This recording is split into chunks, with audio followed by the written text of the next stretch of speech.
Ada satu babak penting sejarah Indonesia yang tidak banyak dikenal publik terkait peran Sri Sultan Hamengkubuwono ke-9 dalam memulai Republik Indonesia. Pasalnya Sri Sultan Hamengkubuwono IX tak pernah mau mengungkap hal ini. Namun pasca mangkat di tahun 1988, kisah ini mulai dikenal oleh publik.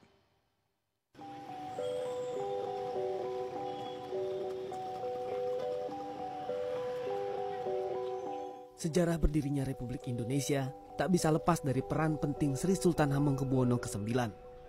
Namun ada satu babak penting sejarah yang tak pernah mau diungkap Sri Sultan Hamengkubuwono ke-9 semasa hidupnya. Sedianya kisah ini akan ditulis dalam buku Tahta untuk Rakyat ketika Bapak Pramuka Indonesia ini masih hidup. Namun saat akan ditulis oleh Yusuf Pronodipuro, naskah 8 halaman tersebut hanya dilipat dan dimasukkan ke saku.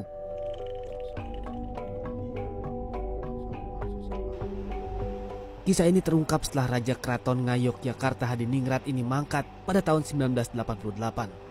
Setelah Belanda benar-benar angkat kaki dari Indonesia, pada 29 Juni 1949, Sri Sultan mengumandangkan proklamasi kedua Indonesia. Di hari yang sama, Sri Sultan terbang ke Pulau Bangka dengan meminjam pesawat dari PBB untuk menemui Bung Karno, Bung Hatta, dan sejumlah menteri yang diasingkan Belanda. Disinilah karena Sri Sultan tahu bahwa Soekarno, Hatta, dan Republik Indonesia tak mempunyai modal untuk menjalankan pemerintahan, Sri Sultan menyumbangkan harta pribadinya untuk menjalankan Republik ini. Kemudian beliau tangan kanannya memasukkan dalam kantong kirinya, keluarlah selembar cek, tertera di situ angkanya adalah 6 juta gulden. Diserahkan pada Bung Karno, ini Bung Karno, uang pribadi saya.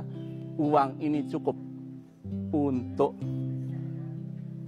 mengoperasionalkan pemerintahan Republik Indonesia ini. Artinya apa? Ternyata APBN Republik Indonesia pertama kali adalah uang pribadinya Sri Sultan Hamengkubuwono IX. Tak diketahui jumlah pastinya, namun bila dibandingkan kondisi saat ini, sumbangan ini dipastikan nilainya mencapai triliunan rupiah.